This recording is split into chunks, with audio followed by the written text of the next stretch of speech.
Haleluya. Haleluya.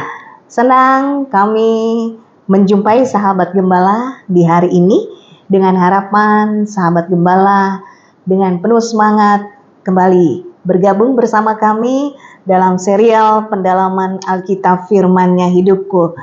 Dan untuk tema kali ini adalah tema yang akan membahas tentang Yesus Kristus. Dan ini merupakan tema sentra di dalam Alkitab. Cukup menarik untuk kita kemudian bahas bersama-sama. Dan sebelumnya kita akan memulainya di dalam doa. Mari kita berdoa. Kami mengucap syukur untuk waktu yang indah yang Tuhan berikan bagi kami semua untuk bersama-sama belajar kembali dari kebenaran firman-Mu melalui program serial pendalaman Alkitab Firman-Nya Hidupku. Tuhan bekerja di antara kami, Tuhan mengurapi kami, Tuhan memberi kami hati seorang hamba yang dapat mendengar dan memahami firman-Mu, sehingga lewat pembelajaran firman-Mu saat ini, kami semua kembali diteguhkan dalam iman kami, keyakinan kami untuk tetap setia dan mengiring Engkau sampai di akhir kehidupan kami. Berkati kami semua saat kami memulainya, dan biarlah Roh-Mu ada di tengah kami, memberkati kami, memberikan kami hikmat, membuka pemahaman kami, sehingga kami semakin mengerti tentang pribadi-Mu. Terima kasih Tuhan, kami memulai pendalaman Alkitab saat ini hanya di dalam nama Tuhan Yesus Kristus. Haleluya. Amin. Amin. Puji Tuhan. Untuk episode kali ini, sahabat gembala tentunya adalah sambungan dari episode sebelumnya. Dan kali ini kita akan membahas tema tentang inkarnasi Yesus Kristus sebagai manifestasi firman Allah melalui pekerjaan Roh Kudus. Amen. Yang memperlihatkan keagungan dan kasih yang tak terbatas dari Sang Pencipta. Untuk itu bersama kami, saya Pendeta Agustini dan juga Pak Gem, Bapak Pendeta Haniel van der Kroot. Selamat malam. Kita akan bahas topik ini tentunya untuk membuka wawasan sahabat gembala. Harapan kami melalui program ini akan membangun dan membuka wawasan sahabat gembala tentang firman Allah. Dan dengan pemahaman yang benar serta Alkitabiah, sahabat gembala dapat memahami setiap kebenaran firman Allah secara khusus tentang pribadi Yesus, sehingga segala sesuatu yang mungkin kita dengar hari-hari ini, atau juga mungkin ada pendapat dan pertanyaan dari rekan atau sahabat kita tentang Yesus, kita mampu menjawabnya sesuai dengan firman Allah. Dan ini akan membuat kita juga semakin yakin dan percaya kepada Yesus Kristus. Dan kita akan sama-sama membahas kebenaran firman Allah ini. Tentunya slogan kami, orang benar hidup oleh firman. Haleluya. Puji Tuhan. Saatnya kita akan berpetualang menjelajahi Alkitab bersama. Pak Gem, Ya. kalau kemudian tema kali ini adalah tema tentang inkarnasi gitu ya. Ya. Lalu kata inkarnasi sendiri sebenarnya kalau kita lihat ya, tidak kemudian tertulis secara tekstual di dalam Alkitab, Betul. tetapi kemudian ini adalah dari bahasa Latin incarnation ya. Ya.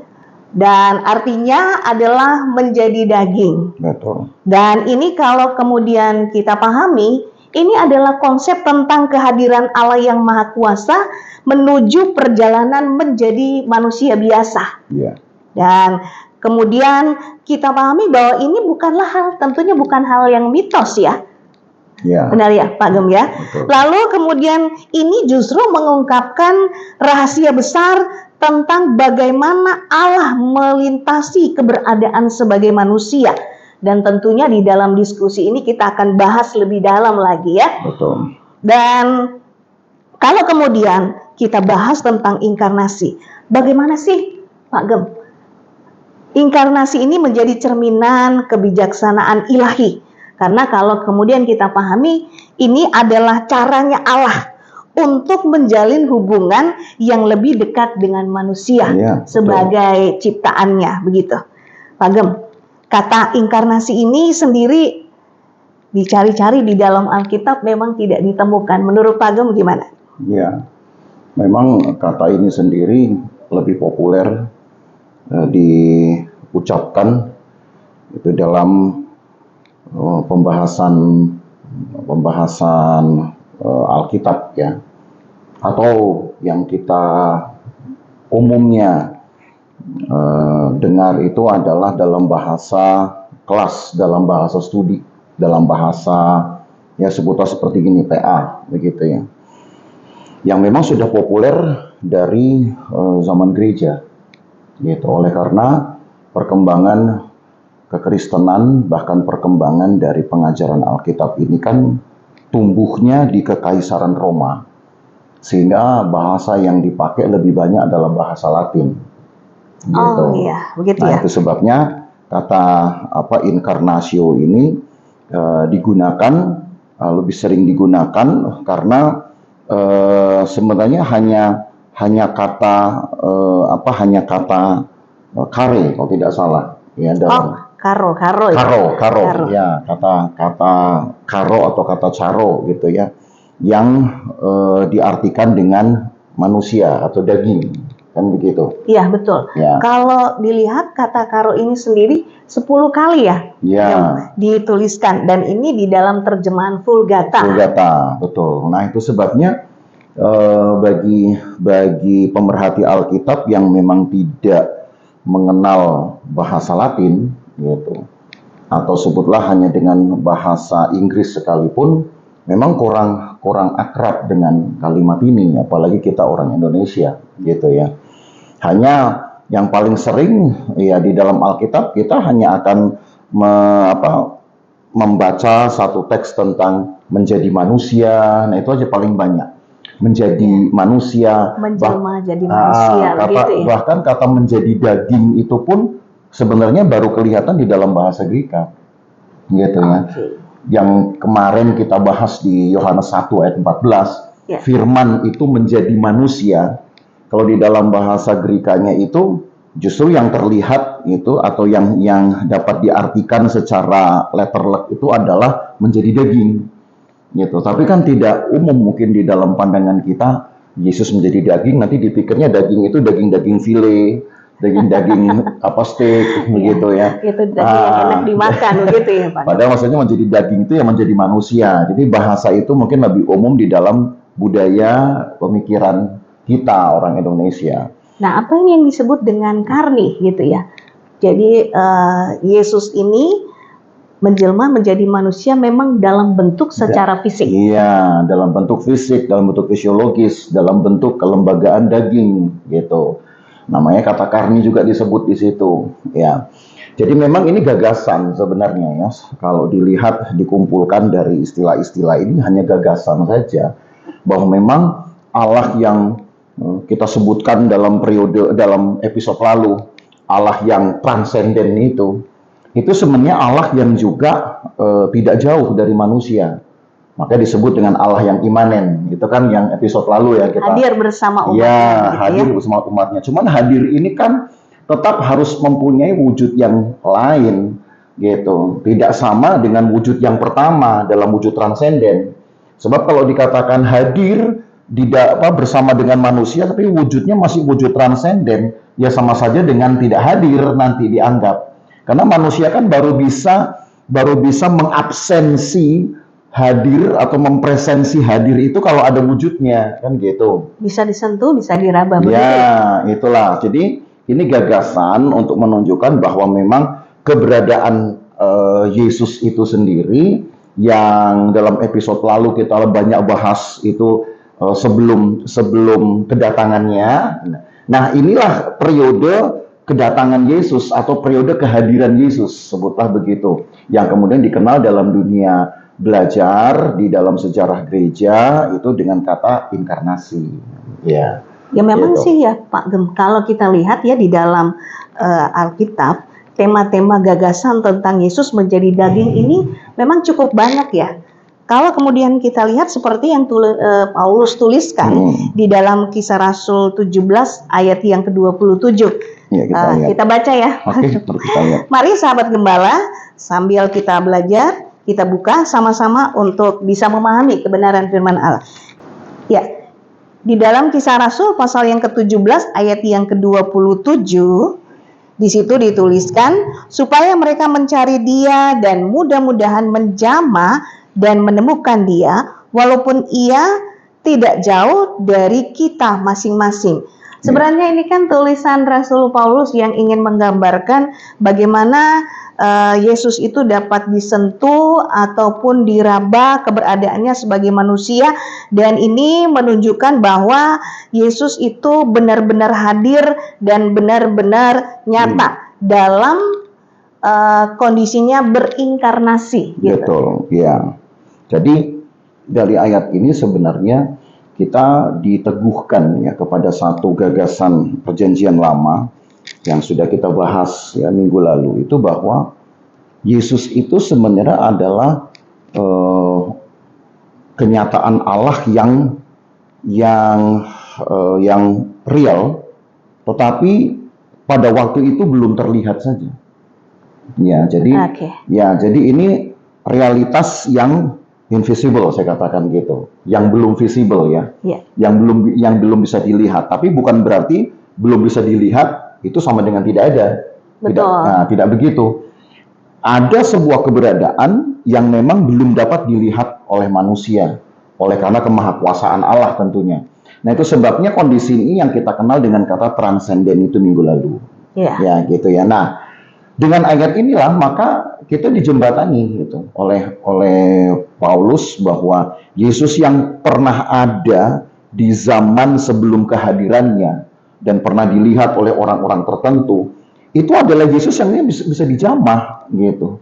Bukan Yesus makhluk apa sebutlah makhluk kartun begitulah ya, yang artinya seolah kayak ada bergerak tapi sebenarnya nggak bisa dipegang ya. Tidak seperti itu juga imajinasinya. Tapi Yesus ini sebenarnya dalam makhluk yang bisa dipegang gitu loh. Yang artinya memang betul-betul dia bukan hanya sekedar visible lagi, bukan hanya sekedar bisa dilihat, tapi bahkan juga bisa dipegang gitu ya. Jadi wujudnya betul-betul ada. Real, begitu nyata. Betul. Lalu ini salah satunya. Mungkinkah ada kemudian ayat yang lain yang juga menjelaskan tentang inkarnasi Yesus ini? Justru yang kedua dari kebenaran ini adalah bahwa inkarnasi ini sekaligus juga menjembatani pemahaman manusia tentang kerinduan Allah. Ya, saya sebut begitu saja, atau kehendak Allah yang ingin menjadikan kembali dirinya dengan manusia itu satu. Artinya ini menyatu dengan manusia, begitu? Ya, satu itu artinya ya sudah menjadi sebuah persekutuan ya. Ya sudah menyatu di dalam sebuah persekutuan, sudah menyatu di dalam ya sebutlah satu seperti dalam satu rumah begitu, dalam satu tempat gitu. Gagasan ini mungkin kita perlu baca dulu di dalam kitab Roma pasal 6 ya. Baru kita akan berangkat kepada gagasannya. Gagasan yang muncul di dalam perjanjian lamanya. Tapi di dalam Roma pasal 6 ayat 5, kesatuan ini diangkat kembali oleh Paulus, diteguhkan kembali oleh Paulus dengan perkataan begini. Sebab jika kita telah menjadi satu dengan apa yang sama dengan kematiannya, kita juga akan menjadi satu dengan apa yang sama dengan kebangkitannya. Menjadi satu, dan itu dua kali diucapkan. Kalau kita menjadi satu dengan apa yang sama pada kematiannya, maka akan menjadi satu dengan apa yang sama pada kebangkitannya. Dan dalam kebangkitan itu kan ada kehidupan, toh? Ya, betul. Ya, Yesus menjalani kehidupan setelah kebangkitannya. Berarti menjadi satu dalam kebangkitannya kan sama dengan menjadi satu di dalam kehidupannya. Dan karena kehidupan Allah itu kan adalah kehidupan persekutuan, maka itu menjadi satu di dalam persekutuan. Nah, gagasan ini sebenarnya diambil dari satu teks di dalam perjanjian lama. Kalau sahabat gembala ingat, di dalam penciptaan. Di dalam penciptaan kan narator Alkitab berkata begini, mungkin kita perlu kilas balik di dalam Kejadian pasal 1 ya. Kejadian pasal 1 ayat yang ke-26. Kejadian 1 ayat yang ke-26. Di situ ditulis bahwa berfirmanlah Allah, baiklah kita menjadikan manusia menurut gambar dan rupa kita, supaya mereka berkuasa atas ikan-ikan di laut dan burung-burung di udara, dan atas ternak atas seluruh bumi, dan atas segala binatang melata yang merayap di bumi. Maka Allah menciptakan manusia menurut gambarnya, menurut gambar Allah diciptakan dia, laki-laki dan perempuan diciptakannya mereka. Jadi penciptaan manusia ini penciptaan yang memiliki semua atribut dan kelengkapan kealahan, gitu ya. Yang saya sebutkanlah ini ya dalam bahasa yang mudah adalah kesempurnaan moralitas dan kesempurnaan spiritualitas yang diberikan kepada manusia tepat ketika manusia itu diciptakan. Nah, untuk apa? Kalau kita bertanya, kita telusuri lebih jauh, untuk apa kemudian sebuah mutu gitu ya dari moralitas dan spiritualitas ini diberikan kepada manusia? Ya supaya manusia itu bisa lebih menjadi teman bicaranya Tuhan, gitu ya. Semua bisa nyambung lah, gitu. Kalau gampangnya, apa-apa kita perlu teman yang nyambung ngomongnya, gitu kan. Yang nyambung lah, jadi bestie gitu ya, Pak, sahabat. Ya, artinya penciptaan manusia ini dari awal memang sudah didesain begitu rupa, memang untuk menjadi teman persekutuan. Ya. Nah, gagasan itu yang diangkat oleh Paulus dengan kata menjadi satu. Gitu. Bahkan kalau kita urut ya sedikit aja lah saya tambahkan. Setelah manusia jatuh dalam dosa, ya walaupun nggak perlu baca ayatnya lah, tapi itu kan dari pasal 1 langsung pasal 2 kita Kejadian tadi, jadi mudah bagi sahabat gembala menemukannya. Setelah manusia ini memakan buah yang dilarang oleh Tuhan, kan firman Allah berkata bahwa sekarang mereka itu sudah menjadi seperti kita, gitu. Itu bukan hal yang baru kan sebenarnya, atau bukan hal yang terjadi ketika buah yang dilarang dimakan. Tapi karena memang penciptaan sudah memfasilitasi itu. Sebuah kemampuan-kemampuan yang membuat manusia itu sebenarnya dapat hidup dengan sebuah mutu, moralitas dan spiritualitas seperti Tuhan. Include begitu ya, Pak, jadi dalam sebuah keutuhan ya. Ya, jadi ketika manusia berbuat dosa, maka inkarnasi itu akan memperjelas kembali kehendak Allah yang di dalam perjanjian lama, bahwa manusia ini tidak akan dibiarkan, manusia ini tidak akan dilupakan, manusia ini tidak akan sekedar nanti menjalani hidupnya lalu setelah itu mati dimusnahkan, bukan itu.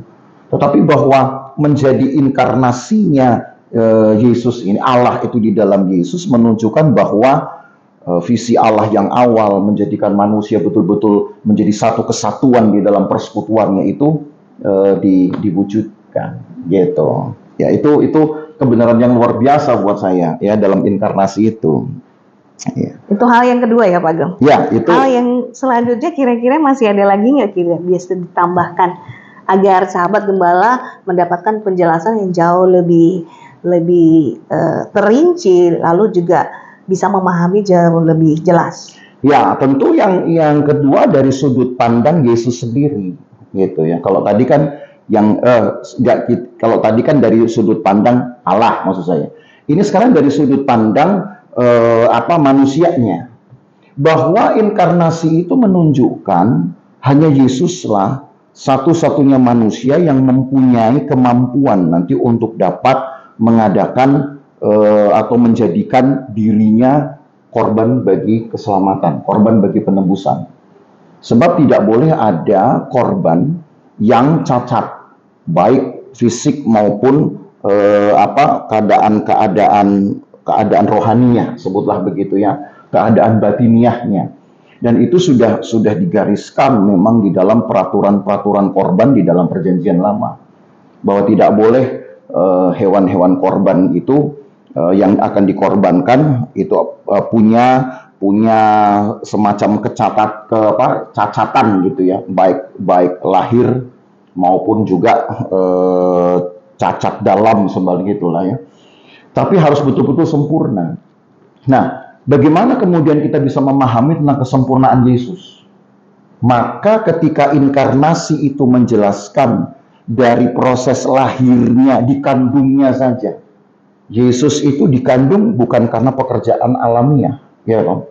Bukan karena pekerjaan, bukan hanya proses natural, bukan proses karena hubungan suami istri.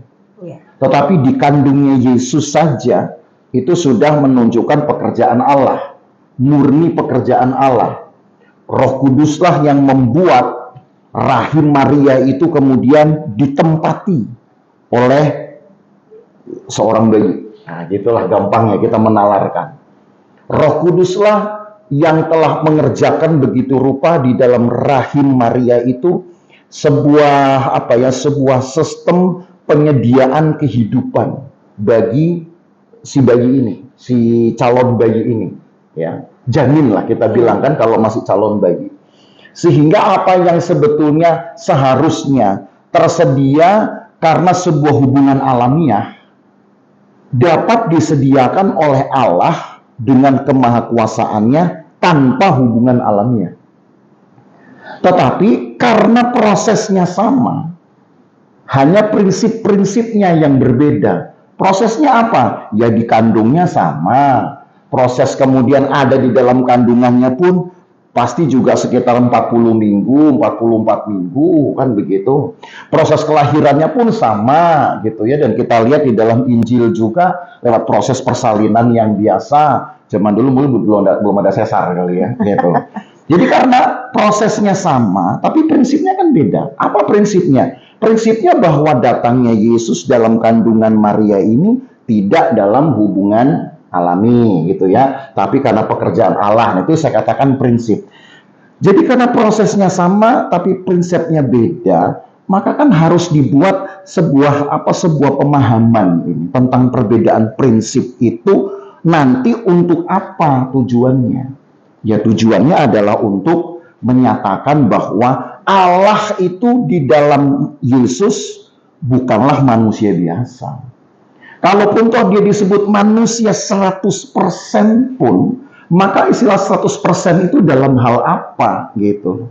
Paling hanya dalam keadaan fisiologisnya, bahwa dia berdaging, bahwa dia bisa dipegang-pegang tadi kata Paulus. Jadi tidak seperti ada bayangan dipegang nggak bisa ya. Mungkin istilah 100% itu di dalam kondisi itu. Tetapi kita tidak bisa berkata Yesus manusia 100% di dalam kelemahannya. Karena kelemahan Yesus kan tidak berdosa, gitu loh. Ya, berhubungan dengan ketidakberdosaan nih. Betul. Hal apa yang kemudian bisa mempertegas itu sehingga sahabat gembala kemudian bisa memahami itu secara jelas. Bagaimana tentang keilahian Yesus, lalu kemanusiaannya dalam kondisi dia tidak berdosa. Ya, sebenarnya memahami ini tidak disebut juga susah, tapi tidak bisa juga disebut mudah ya. Jadi apa sebutannya, Pak? Ya harus dengan iman. Dengan iman ya, sahabat gembala. Harus dengan iman, karena memang tidak salah kita mencoba menelusuri sampai kepada batas-batas akal ini bisa merumuskanlah kemudian alasan-alasan atau argumentasi keilmiahannya. Itu tidak salah juga. Tapi ketika kemudian kita sudah mentok, tidak dapat mendeskripsikan lagi, tidak dapat mengartikan lagi, tidak dapat menjelaskan lagi hal-hal yang di luar dari nalar, di luar dari logika, kan harus diterima dengan iman. Ya. Nah, yang saya katakan tidak susah tapi juga tidak mudah itu adalah bahwa dalam sudut pandang Allah itu kan bagi Allah tidak ada yang mustahil. Amin. Kita yakin itu. Dia bisa. Ya. Sahabat gembala juga percaya itu. Betul. Itu coba dipertahankan dulu sebagai satu kapasitas atau bahkan melampaui kapasitas Allah, gitu. Jadi kalau kita sebut kapasitas ini kan seolah seperti ada ujungnya, gitu, ada batasnya. Tapi saya rasa sih, kalaupun itu kapasitas dikenakan kepada Allah, Allah itu melampaui kapasitas, ya. Bukan over, ya. Kalau over jadi jelek nanti gitu. Tapi Allah melampaui. Artinya begini, di dalam kemahakuasaan Allah, Allah mau melakukan apa saja itu pasti bisa. Amin. Termasuk dia melakukan sesuatu yang di luar nalar kita pasti bisa. Ya. Nah, yang menjadi tidak mudahnya tadi, itu kan, makanya kan ada dua segi ini.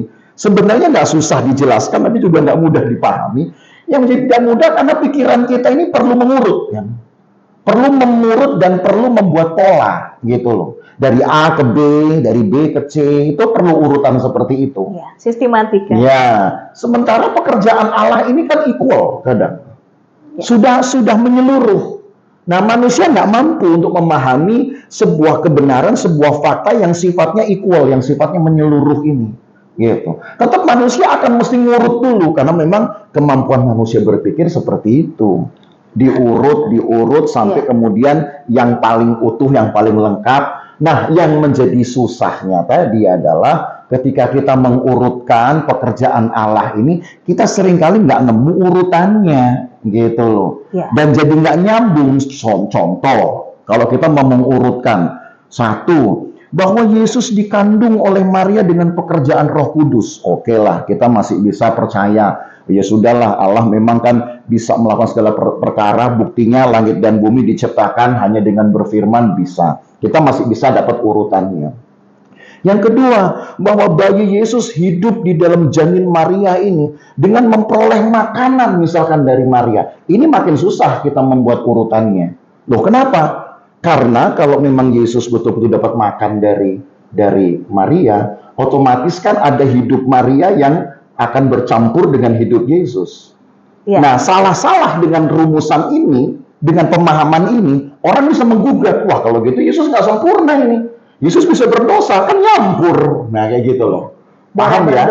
Ya, jadi disinilah titik krusialnya antara yang tadi saya katakan sebenarnya nggak susah juga untuk dipahami, tapi juga bukan berarti mudah juga untuk dicerna, gitu. Mudah-mudahan sahabat gembala tidak bertambah bingung dengan kondisi ini. Artinya percaya, artinya kita kan hanya masalah urutan ya, urutan tadi saya sudah contoh itu maksudnya. Karena seringkali dengan contoh-contoh itu kita malah terjebak sendiri untuk dapat meyakinkan sebuah kebenaran. Gitu loh, meyakinkan sebuah pekerjaan Allah. Tapi yakinlah bahwa pekerjaan Allah itu sempurna, itu saja. Jadi pada intinya bahwa memahami kebenaran firman Allah ada waktunya kita memahami secara logika, tapi ada juga waktunya kita pahami secara iman, gitu. Keyakinan bahwa itulah yang dari Allah. Tapi bicara tentang ketidakberdosaan Yesus, ini balik lagi ya Pak Gem. Di sini ini bicara tentang pemahaman khusus bahwa Yesus itu dalam kondisi Allah tidaklah dalam keadaan berdosa.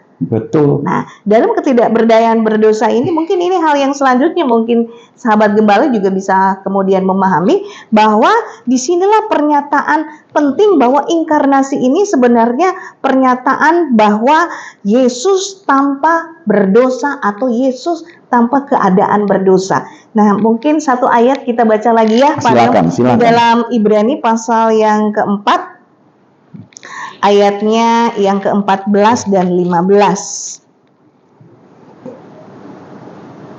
Ayat yang ke-14. Ibrani 4 ayat yang ke-14 dan 15. Karena kita sekarang mempunyai imam besar yang telah melintasi semua langit, yaitu Yesus, anak Allah. Baiklah kita teguh berpegang pada pengakuan iman kita. Sebab iman besar yang kita punya bukanlah imam besar yang tidak dapat turut merasakan kelemahan-kelemahan kita. Sebaliknya, sama dengan kita, ia telah dicobai, hanya tidak berbuat dosa. Artinya begini, Yesus sendiri mengalami kondisi sebagai manusia, mengalami hal-hal seperti yang dialami oleh manusia, dicobai, sedih, lapar, susah, menderita, dan seterusnya. Hanya kemudian perbedaannya adalah dia tidak berdosa. Ya, betul. Hal bahwa kehidupan Yesus sebagai manusia tidak luput bahkan dari kelemahan-kelemahan, ini yang harus dipisahkan dengan kelemahan insani, kelemahan manusia. Saya nggak mau jelaskan dulu yang ini, karena ini bagian di episode depan nih. Semoga sahabat gembala tetap menunggu dengan bersabar untuk kita akan bahas di kesempatan periode berikutnya, gitu ya, episode selanjutnya. Karena tema ini memang kita simpan untuk episode minggu depan, ya, mengenai bagaimana memahami moralitas dan spiritualitas Yesus, Iya. gitu kan, termasuk dalam pengalaman-pengalaman dia dicobai tapi tidak berbuat dosa, gitu loh. Nah, ini saya katakan rasanya tidak cukup kalau hari ini kita jelaskan. Tetapi yang saya mau jelaskan dari ayat ini adalah bahwa keberadaan Yesus ini bukan berarti manusia super. Iya. Kita harus pisahkan itu. Kenapa? Sekarang kalau sebutlah ya, yang ditakutkan ini kan pada kelompok anak-anak muda ini, gitu ya, yang punya idola dengan manusia-manusia super, gitu. Mungkin kalau cerita Superman udah kita sebut kuno lah ya. Jadul. Ya, tapi sekarang kan ada manusia super seperti Avenger misalkan begitu ya. Lalu siapa lagi? Mungkin juga bahkan Transformer yang bisa berubah-ubah, yang kalau ditembak nggak langsung mati. Punya banyak nyawa. Ya, jadi seolah kita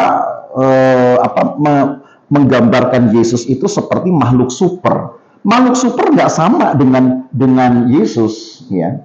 Walaupun Yesus juga super dong, karena kan dia punya punya kekuasaan, punya kekuatan yang memang melampaui segalanya, gitu ya. Tetapi dalam hal sebagai manusia kan yang kita sedang soroti kan inkarnasinya ini. Betul. Dalam hal sebagai manusia ini, saya berkata bahwa Yesus bukanlah makhluk super, tapi makhluk yang penuh kelemahan, gitu loh. Dan kelemahan ini tidak melemahkan dia, tidak mengurangi bahkan sisi keilahiannya. Karena kelemahannya bukan kelemahan yang dosa, bukan kelemahan yang berdosa, tapi hanya betul-betul kelemahan secara fisik. Ya. Seperti apa contohnya? Ya walaupun kita tidak mungkin membaca lebih banyak ayat ya, karena memang kan waktu dengan membaca ayat banyak pun waktu akan banyak juga nanti berjalan. Tapi sebutlah kita daftarkan ya, kita list aja misalkan seperti Yesus butuh tidur dan bahkan pernah tertidur di dalam perahu. Nah, itu kan menunjukkan kelemahan insaninya, gitu loh. Ya, bahwa Yesus juga pernah sebutlah mempunyai sikap marah begitu. Ya. Marah kepada orang-orang Yahudi yang menyalahgunakan bait Allah. Tapi saya yakin dan yang kita lihat di dalam Alkitab, kemarahan Yesus bukan kemarahan yang membabi buta, bukan kemarahan yang mendatangkan dosa, kan gitu loh. Jadi itu kita sebut juga kelemahan-kelemahan gitu ya. Tapi kelemahan-kelemahan itu tetap harus dipisahkan adalah kelemahan yang tidak berdosa. Makanya ayat ini sebenarnya buat kita sudah jelas sekali gitu loh. Nah, dari satu kebenaran inilah kemudian tersedia bagi kita sebuah pegangan atau keyakinan iman. Kalau Yesus memang adalah manusia yang tidak berdosa walaupun juga memiliki kelemahan-kelemahan insani. Tetapi Yesus di dalam kesempurnaan juga kealahannya, ya, keilahiannya, kealahannya kalau Yesus lah. Lalu juga di dalam kesempurnaan moralitasnya, walaupun kata kesempurnaan moralitas kita simpan minggu depan ya, ini kita simpan minggu depan. Maka kebenaran yang juga akhirnya terafirmasi itu adalah bahwa Yesus betul-betul layak untuk menjadi sarana penebusan dosa manusia. Cukup menarik sebenarnya. Iya, jadi jalannya ke situ. Sahabat Gembala, kalau kemudian dipahami Yesus adalah Allah yang maha kuasa, bisa disentuh, bisa kehadiran fisiknya nyata, bisa merasakan kelemahan-kelemahan sebagai manusia, tapi tidak berdosa. Gitu ya, Pak Gem. Oke, lalu kalau kemudian kita lihat dari 4 pembahasan kita di awal tadi ya, 4 poin ini yang kita sudah bahas bersama. Kalau selanjutnya apa sih pengaruhnya di dalam kehidupan kekristenan? Gitu. Ya, kalau dikatakan apa sebenarnya dalam pengaruh kekristenan, tentu yang pertama bahwa kebenaran ini akan memperkuat pengajaran-pengajaran firman Tuhan ya kepada jemaat yang memang sudah dimulai sejak zaman Kisah Para Rasul. Gitu. Oleh rasul-rasul. Ya, seperti tadi kan sudah dibacakan ayatnya, apa yang Paulus ucapkan tentang siapa sosok Yesus Itu kan ketika dia mengajar di daerah Korintus, ya. Gitu. Artinya bahwa bukan hanya di satu kota saja, tetapi dimanapun pewartaan firman ini diberitakan, ya, dan rata-rata memang pewartaan firman pada masa itu lebih banyak bentuknya adalah pelajaran Alkitab. Ya, kenapa? Ya karena memang pelajaran Alkitab masih sangat minim sekali, dan kebenaran firman Tuhan pun juga mungkin masih sangat dangkal sekali, gitu. Dan yang ketiga juga karena ada perintah di dalam amanat agung, ya, di dalam Matius 28 itu ayat 20, Yesus berkata, ajarlah mereka supaya mereka dapat melakukan segala sesuatu yang kuperintahkan kepadamu. Jadi memang konsep pewartaan firman di dalam masa-masa awal, yaitu sebutlah setelah Yesus naik ke sorga, lebih banyak memang orientasinya kepada pelajaran-pelajaran Alkitab, ya, sehingga Rasul Paulus pergi kemanapun dia tetap membahas Alkitab seperti halnya di ruang-ruang kelas. Dan itu sinagog gitu ya. Iya, itu kan sangat sangat terlihat sekali di dalam pencatatan kisah para rasul. Tidak tertutup tidak tertutup juga satu kebenaran itu yang terjadi juga, berlaku juga pada pelayanan rasul yang lain, gitu loh. Tidak seperti kita kan mungkin orientasinya penginjilan, jadi hanya sekedar khotbah penyegaran. Tapi pada masa itu memang pelajaran Alkitab itu dikondisikan oleh, karena tadi saya katakan perintah Tuhan, ya, walaupun tadi saya sebutkan nomor 3 itu, tapi harusnya nomor pertama lah itu perintah Tuhan. Lalu yang kedua oleh karena pemahamannya masih sangat dangkal sekali, gitu kan.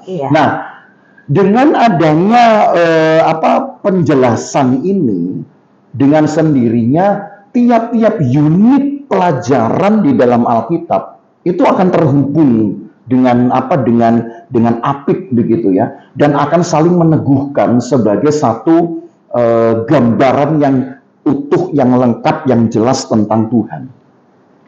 Jadi ibarat unit-unit dalam pelajaran ini kita anggap puzzle-puzzlenya. Contohnya apa unit-unitnya? Kemarin kita sudah selesai dengan eskatologi misalkan, itu kita sebut unit, gitu. Nah, bukankah dalam eskatologi sudut pandangnya Yesus juga? Kan begitu. Lalu dalam beberapa episode ini sampai nanti beberapa episode ke depan juga kita sedang bahas Yesus Kristus.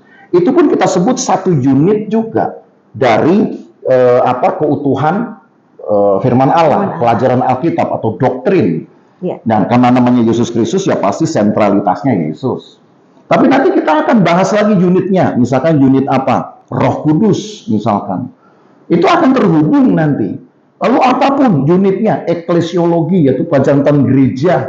Nah, gereja di situ yang dibahas kan nanti bukan hanya gedungnya, manajemennya, kepemimpinannya, kongregasinya, bukan hanya itu, tetapi juga pekerjaan Allahnya, gitu. Nah, artinya bahwa apa pengaruh bagi kekristenan? Yang pertama, memperjelas dan meneguhkan kebenaran-kebenaran Alkitab ini ibarat sebuah unit-unit pelajaran atau bab-bab pelajaran, gitu ya, yang saling terhubung dan saling melengkapi. Sehingga ketika kita berkata, oh saya sudah belajar Alkitab, itu paling tidak kita bisa menyatakan bahwa saya sudah belajar tentang Tuhan. Nah, gitu. Dengan dari semua sisinya. Memang bukan berarti sih, ya, jadi jangan salah paham, bukan berarti dengan baca Alkitab lalu serta-merta saudara bilang saya sudah kenal Tuhan. Ya tidak begitu juga, karena mengenal Tuhan kan kita tetap harus punya keintiman, kita punya persekutuan, punya doa, gitu. Tapi maksud saya dari segi narasinya, paling tidak kalau kita belajar Alkitab, kita sudah bisa menggambarkan tentang Tuhan secara utuh. Kenapa? Karena tiap unit yang dibahas terhubung. Nah, gitu. Dan memberikan wawasan untuk sahabat gembala mengetahui lebih dalam. Cukup menarik memang, ini adalah bagian yang pertama di dalam Matius 28 ayat yang ke-20 tadi.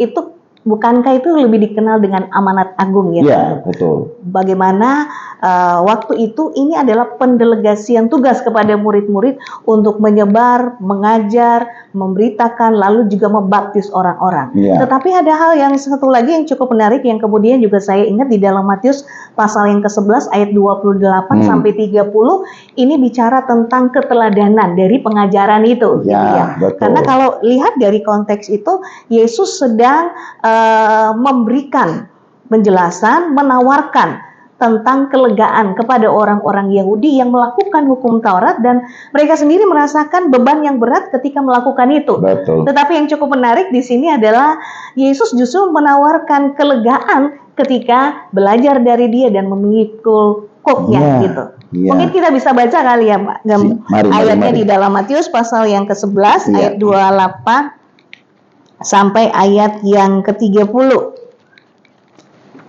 Marilah kepadaku semua yang letih lesu dan berbeban berat, aku akan memberi kelegaan kepadamu. Pikullah kuk yang kupasang dan belajarlah padaku, karena aku lemah lembut dan rendah hati, dan jiwamu akan mendapat ketenangan. Sebab kuk yang kupasang itu enak dan bebanku pun ringan. Perkataan ini perkataan Yesus yang kemudian melihat kondisi orang Israel yang berbeban berat ketika mereka melakukan hukum Taurat. Iya. Tetapi yang cukup menarik perhatian adalah Yesus mengajak mereka dan ingin memberikan mereka kelegaan, tetapi di ayat selanjutnya dituliskan bahwa pikulah kuk yang kupasang dan belajarlah daripadaku. Begitu ya Pak Gem. Jadi orang Israel ketika mereka berbeban berat datang kepada Yesus, tapi di tengah kelegaan Yesus berkata, pikul kuk, belajar dari Yesus, maka mereka akan mendapat ketenangan. Nah, kalau kita tadi bahas tentang bagian yang kedua adalah keteladanan dari pengajaran seperti yang Pak Gem tadi sudah sampaikan di awal, itu akan membuat kita kemudian berpikir, sebenarnya Yesus memberikan keteladanan ini kepada orang Yahudi, artinya apakah mereka juga harus melepaskan Taurat atau seperti apa? Ya, bicara tentang keteladanan dan pengajaran Yesus. Kata teladan itu kan bukan berarti harus dilihat hanya dari sikap, tutur katanya segala macam ya. Tapi keteladanan ini semua hal yang Yesus bisa lakukan merepresentasi perbuatan-perbuatan Allah di zaman Perjanjian Lama. Sebenarnya kata keteladanan itu konsistensi dari pekerjaan Yesus dan pelayanan Yesus ya. Jadi jangan dilihat teladan itu hanya dari segi figurnya, tutur katanya atau segala macam. Pelayanannya begitu ya. Iya. Berarti ini Yesus sedang bicara tentang kehidupannya seutuhnya. Betul. Baik ketika dia jadi Allah juga ketika dia menjadi manusia di tengah-tengah bumi ini. Iya, disitulah titik kritisnya karena ketika ayat ini berkata, marilah engkau yang letih lesu beban berat. Ada kuk yang seperti membebani mereka gitu. Sementara Yesus menawarkan kemudian kuk yang ringan. Ini bukan kuk yang berbeda dari kuk yang pertama. Ya, yang Yesus berikan ini pikulah kuk dan kan bebanku ini ringan. Ini bukan kuk yang baru dibuat seolah begitu yang menggantikan kuk yang pertama yang membuat orang Israel ini terbebani.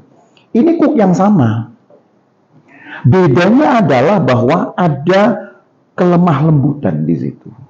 Iya, Yesus memang menegaskan belajar daripadaku karena aku lemah lembut. Jadi keteladanannya ada pada kelemah lembutan yang membuat kuk yang pertama yang terasa membebani akan menjadi kuk yang ringan. Ya, itu cukup menarik nih. Ini kan sudah tadi disebutkan kuk itu Taurat, ya kan? Nah, tadi kan kita bahas bahwa yang pertama dari pengaruh inkarnasi ini bagi kekristenan itu adalah adanya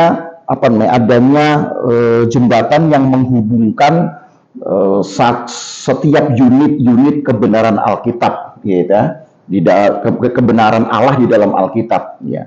Jadi apapun yang kita bicarakan itu tidak akan terlepas dari kristosentrik namanya ya, berpusat pada Yesus. Gitu. Nah, satu dari unit itu yang sangat mengental di dalam Perjanjian Lama adalah ajaran tentang keesaan Allah. Gitu. Tadi kita belum sebutkan ya, memang di menit-menit awal kita belum sebutkan gitu.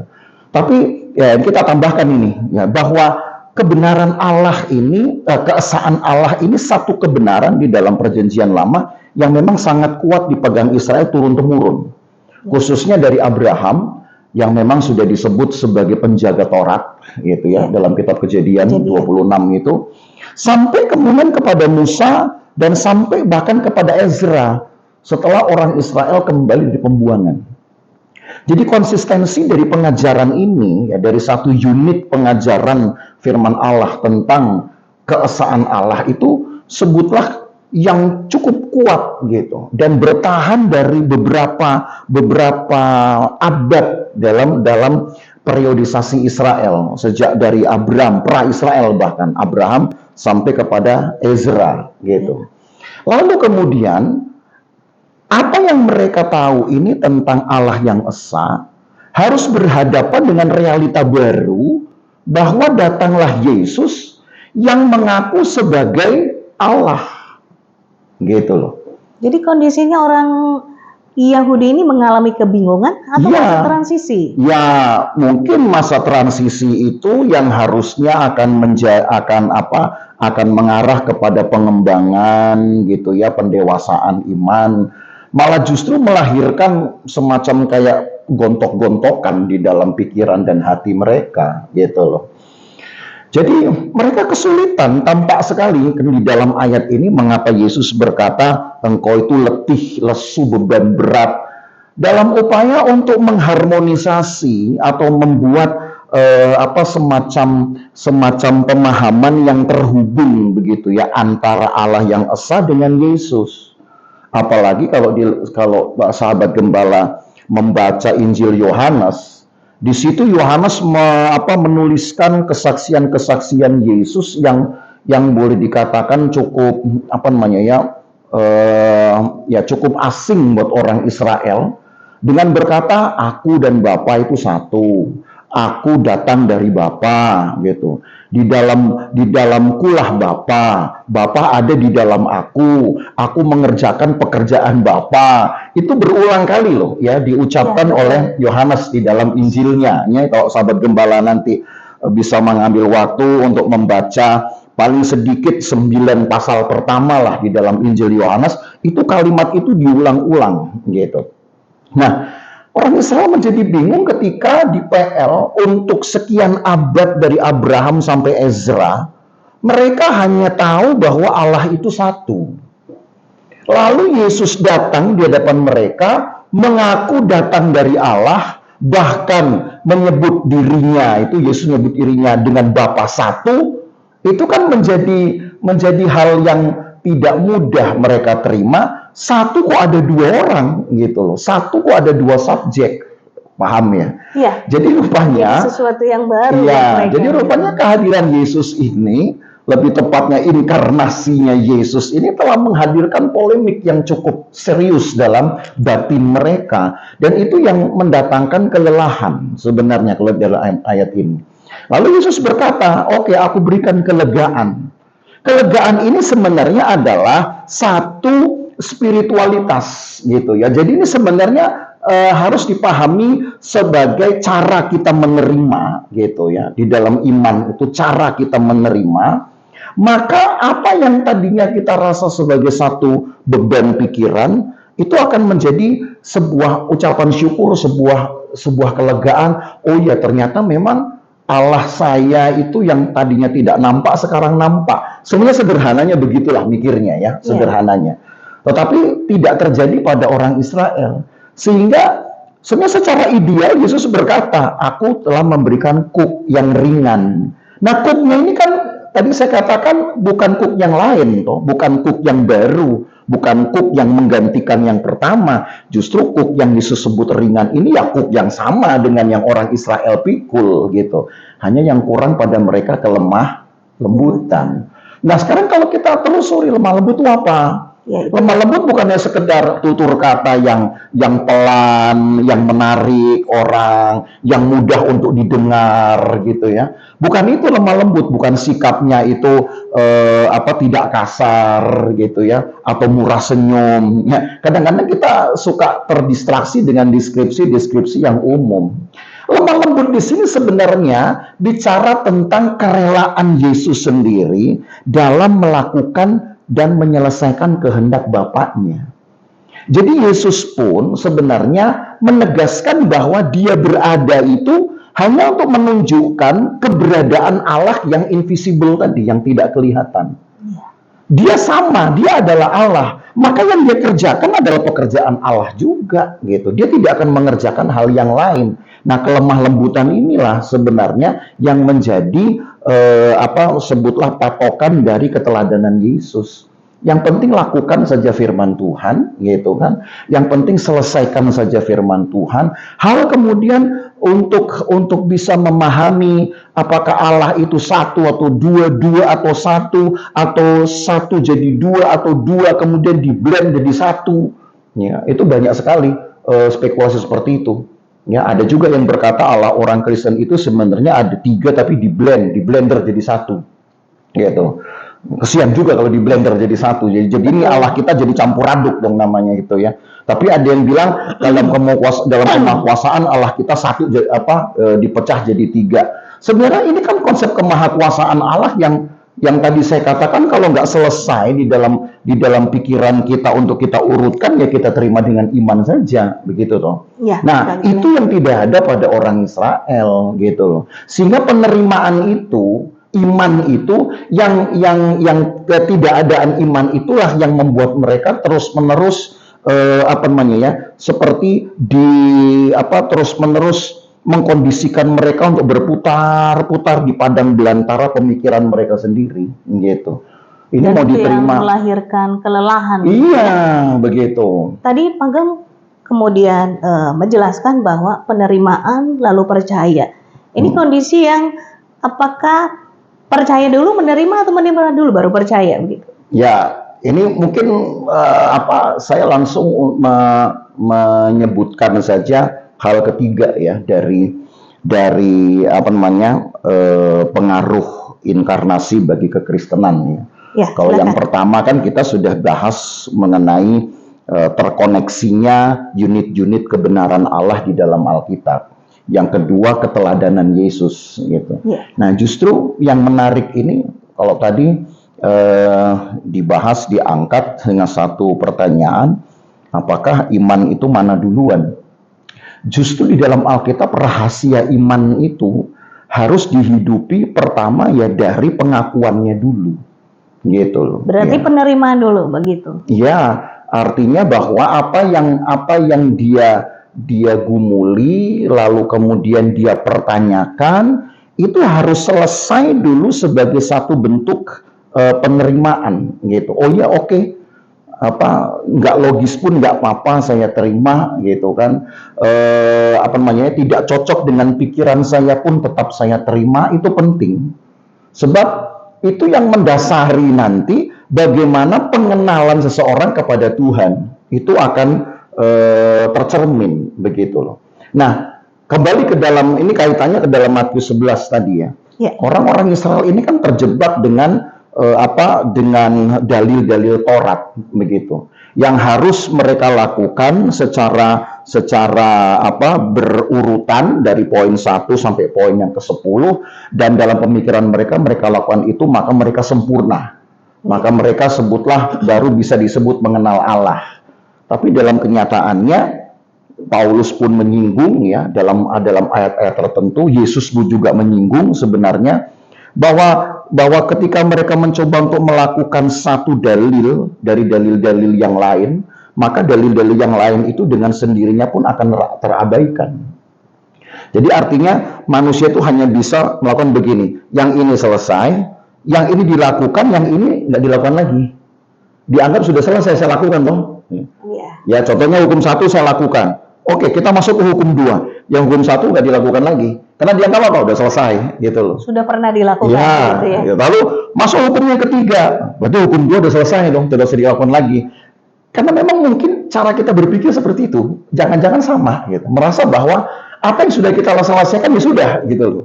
Sekarang kita selesaikan persoalan baru, sebutlah gitu ya, tuntutan baru atau tanggung jawab baru. Sementara tadi kan kita bahas sebenarnya karena Allah itu esa, maka pembahasan kita pun, cara kita melihat Alkitab itu kan juga tetap harus utuh. Nggak bisa kita bilang, oh ini udah selesai, saya nggak usah lagi perhatikan ini, saya perhatikan poin berikutnya. Kan nggak bisa itu. Gitu. Nah, disitulah perkembangan iman atau boleh dikatakan pertumbuhan iman itu akan bekerja dari satu penerimaan ke satu penerimaan sampai akhirnya muncullah kemudian satu pengakuan bahwa kebenaran Allah itu ini. Sebutlah dalam konteks pasal 11 Matius tadi. Oke, sebutlah Allah itu mungkin bisa disebutkan seolah ada dua atau ada tiga, tapi dalam kemahakuasaan Allah itu tetap satu. Nah, yang seperti itu mungkin bagi kita mudah karena kita lebih banyak mendengar firman mungkin ya. Kalau orang Yahudi hanya PL yang mereka pegang. Gitu kan. Iya. Catatan yang mereka pegang kan hanya perjanjian lama. Perjanjian baru mereka anulir karena apa? Mereka anggap yang menuliskan tuh musuh-musuh mereka. Gitu. Tulisan Paulus, oh Paulus pengkhianat kita, masa pengkhianat mau dibaca tulisannya kan gitu. Dan mau dipercaya tulisannya. Ya, gitu. jadi mungkin saja karena terbatasnya memang sumber-sumber pengetahuan tentang Allah gitu kan. Maka mereka kesulitan sekali untuk memahami hal baru atau sebenarnya bukan hal baru ya, hal yang ditambahkan dari pengetahuan mereka dari yang sudah lama, yang sudah perjanjian lama. Mereka kaget saja. Jadi sebenarnya iman itu hal ketiga di dalam pengaruh inkarnasi untuk kekristenan gitu. Kenapa? Kita jangan hanya cuman berhenti pada deskripsi iman di Ibrani 11 ayat 1. Ya. Bahwa iman itu apa? Bukti dari sesuatu yang kita harapkan. Ya, dasar dari yang kita harapkan dan bukti dari yang tidak kita lihat. Itu kan memang betul deskripsi iman dalam Ibrani 11 ayat 1. Tetapi sebenarnya bukan hanya sekedar mencari bukti gitu kan. Atau bahkan juga mencari pengesahan terhadap harapan kita. Tapi bahwa iman itu harus memperlihatkan pertama penerimaan dulu kan. Yang kita terima itu apa dengan firman Tuhan? Terima atau masih berargumentasi? Oke, sebutlah kita jauhkan dari kata menolak gitu ya. Tetapi sikap masih menunggu alasan logis, masih menunggu alasan argumentatif, itu saja sebenarnya sudah merupakan pintu kepada keraguan. Gitu. Paham ya? Paham. Sementara iman itu aja butuh penerimaan. Gitu. Tapi ketika kita berkata begini, saya ingin meyakinkan dulu pikiran saya itu dengan banyak sekali teori. Oke, gitu kan. Atau bukan, saya ingin meyakinkan dulu dengan banyak ayat misalkan. Ya jangan kayak orang Israel, ayat mereka udah kebanyakan. Ya, perjanjian lama saja itu kalau dihitung dari ayatnya itu sudah 22.000 sendiri ayat. 22.000 ayat dalam perjanjian lama tok loh ya. Tapi apa yang terjadi? Malah orang Israel stres gitu kan, berbeban berat gitu. Jadi jangan sampai harusnya penerimaan yang mudah ini menjadi apa ya, jebakan maut bagi kita karena kita menunggu konfirmasi teoritis, menunggu apalagi konfirmasi argumentatif gitu. Cukup menerima. Nah, menerima itulah yang sudah kita sebut dengan iman. Artinya dimensi yang nggak bisa dipikirkan lagi, nggak bisa diurutkan, udah selesaikan aja dalam pikiran. Selebihnya kita berkata, oke Tuhan, saya terima. Toh tidak ada yang pernah salah, tidak ada yang lemah dari perkataan Anselmus yang berkata saya ada karena saya percaya. Itu luar biasa loh. Seorang bapak gereja namanya Anselmus, dialah yang mempopulerkan kata itu, saya ada karena saya percaya. Bukan saya ada karena saya tahu. Ya. Dan bukan ada karena saya kemudian melihat lalu percaya. Ya, gitu. Betul. Karena sebaliknya ada seorang tokoh filsuf yang namanya René Descartes, dia mempopulerkan kata itu, cognito ergo sum, saya ada karena saya berpikir. Gitu. Nah, justru Anselmus memberikan sebuah wajah lain gitu dalam upaya untuk menimbulkan iman, menguatkan iman, menghidupi iman adalah saya ada karena percaya. Jadi ketika berpikir membuat kita memang tidak bisa eksis begitu ya dengan pemahaman kita sendiri, maka percayalah kan gitu. Nah, percaya inilah yang saya katakan atau iman inilah yang saya katakan justru diafirmasi dengan inkarnasi Yesus gitu. Maka Paulus kan berkata, saya tambahkan nih, Paulus kan pernah berkata ya, walau saya lupa ayatnya begitu, tapi pernah berkata begini, kalau Yesus tidak dibangkitkan maka sia-sialah pemberitaan kami, maka sia-sialah iman kamu, katanya gitu tuh. Ya. Jadi pemberitaan kita seperti halnya ini, PA kita ini bisa sia-sia kalau Yesus nggak bangkit. Tetapi yang lebih parah lagi adalah iman jemaat pun menjadi sia-sia. Nah, itu kan menunjukkan bahwa bangkit matinya Yesus yang menjadi bagian dari kehidupan Yesus menentukan iman seseorang loh. Gitu loh. Ya. Nah, itu yang tidak ada pada orang Israel gitu. Jadi artinya begini, Pak Anton. Apapun yang kita kemudian alami dalam perjalanan kekristenan kita, ataupun kita terima dari kebenaran firman Allah, terjadi dalam kehidupan kita sebagai orang yang percaya, kita terima dengan logika, tetapi hal-hal yang melampaui logika kita akan terima dengan iman. Ya, harus gitu. Justru itu bukannya melemahkan teori kita, malah justru ketika teori kita yang sudah kita bangun dengan benar, malah justru tidak mendapatkan tidak mendapatkan pertalian dalilnya dengan teori yang lain, lalu tiba-tiba dengan iman kita malah kita meyakini semua dalil yang sudah kita pikirin. Itu kan sebuah pengesahan tersendiri terhadap apa yang kita tahu.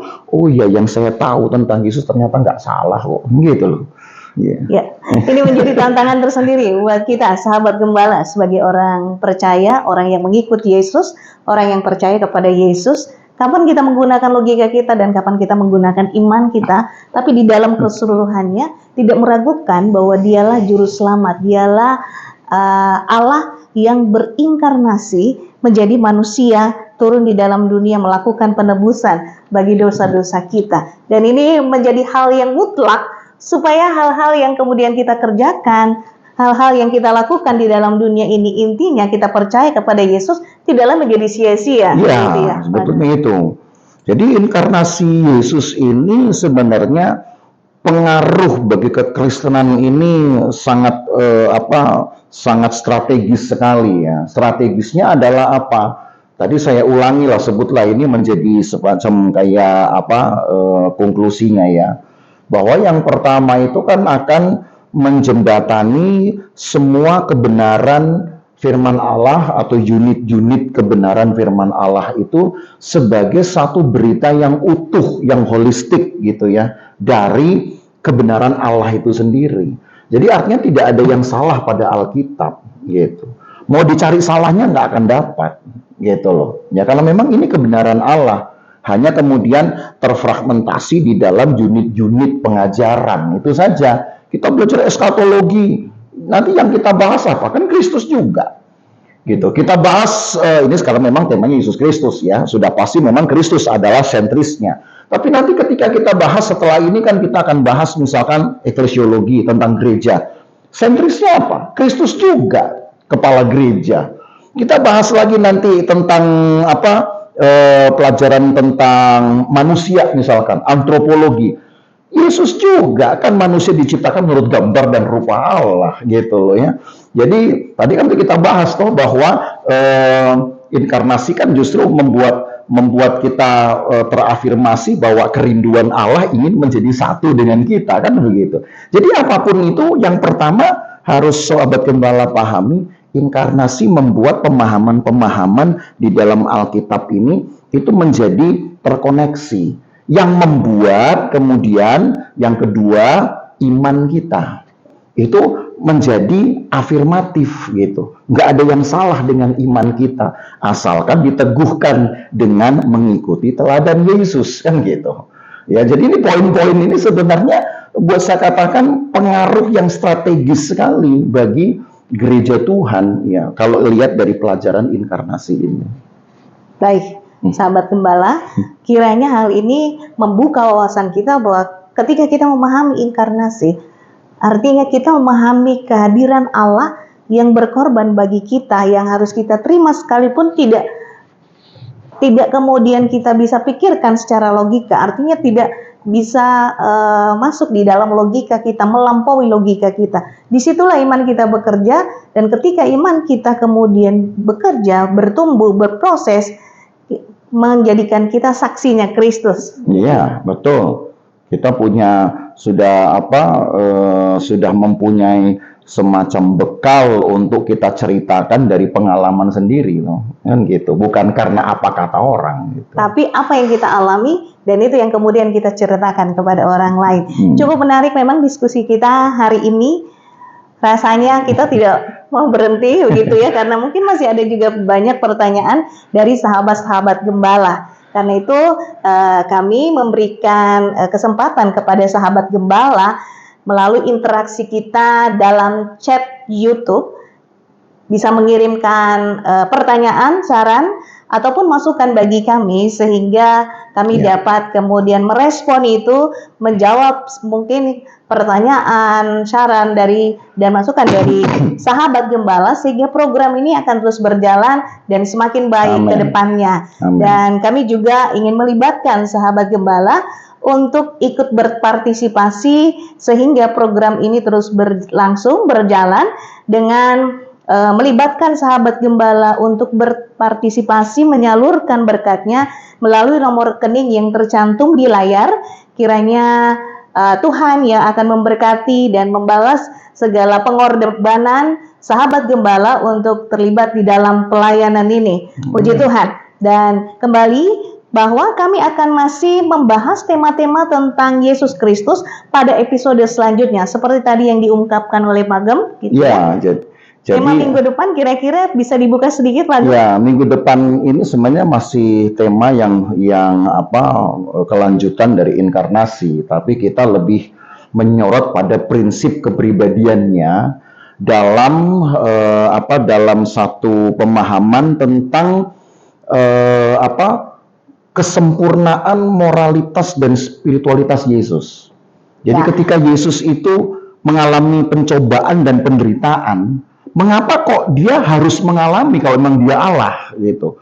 Lalu bagaimana dia bisa melalui proses itu gitu? Sementara dia juga manusia dan hasilnya seperti apa? Nah, jadi tema minggu depan ini sebenarnya tema yang lebih dalam lagi kita mengkaji inkarnasi dari segi prakteknya. Kalau kita lihat inkarnasi ini kan yang episode ini kan baru dilihat keterkaitannya dengan proses yang terjadi dengan kedaulatan Allah ya yang kita lihat itu. Tapi nanti episode minggu depan kita akan lihat itu langsung kepada praktek-prakteknya. Artinya prakteknya itu hal yang sifatnya yang sifatnya menjadi kehidupan Yesus sendiri. Ada nggak bedanya Yesus dengan manusia dengan kita? Itu saja. Ya. Kiranya ini hal yang cukup membuat sahabat gembala penasaran, gitu ya. Dan menantikan episode berikutnya bergabung lagi bersama kami tetap dalam serial ini. Harapan kami dengan program ini sahabat gembala semakin diperluas wawasannya, semakin dibukakan pengetahuannya tentang kebenaran firman Allah, sebab slogan kami, orang benar hidup oleh firman. Dan melalui tema inkarnasi kali ini, mengajak kita untuk memiliki dan menghidupi kasih, kerendahan hati, ketaatan yang sepenuhnya kepada Tuhan. Sehingga dalam perjalanan kehidupan kekristenan kita akan hidup sama seperti Yesus. Memiliki karakter seperti Yesus dan orang-orang di sekeliling kita melihat cara hidup kita yang berbeda ketika iman kita semakin bertumbuh di dalam Dia. Puji Tuhan. Baik, kita akan mengakhiri episode kali ini nanti dengan kasih Kristus. Bapak Gembala akan tutup kita. Mari kita berdoa. Terima kasih Tuhan untuk episode hari ini kami dapat memahami inkarnasi Yesus Kristus sebagai satu keajaiban pekerjaan Tuhan, bahkan sebagai satu manifestasi kasih karunia yang luar biasa, yang bukan hanya menegaskan kedaulatan Allah, tapi juga menegaskan pekerjaan-pekerjaan Allah yang harus diselesaikan di dalam kehidupan manusia. Melalui kemahakuasaan-Mu, Engkau menyelesaikan pekerjaan-Mu, Engkau menyelesaikan pelayananmu bagi kami manusia dengan cara yang kami bisa tahu, dan itu sebabnya Engkau hadir juga dengan cara seperti manusia dilahirkan. Maka keajaiban inilah yang membuat kami bersyukur. Kiranya Tuhan dengan bimbingan dari Roh Kudus kami memahami ke rahasia kebesaran Tuhan ini dan membantu kami untuk menegakkan iman kami, memperkuat kesaksian kami, dan makin memasyurkan nama Tuhan. Kami berdoa memohon pemeliharaan-Mu untuk sahabat gembala yang selalu setia mengikuti pelajaran Alkitab, serial PA Firman-Nya Hidupku, dan kami percaya Tuhan akan memberkati kami. Maka Tuhan, kami ingin terima berkat dari Allah Bapa, kasih sayang dalam persekutuan dengan anaknya Yesus Kristus, dan penyertaan Roh Kudus memelihara kita dari hari ini sampai selama-lamanya. Dan berkat ini kita terima di dalam nama Tuhan Yesus Kristus. Amin. Puji Tuhan. Sampai jumpa di episode berikutnya. Tuhan Yesus memberkati.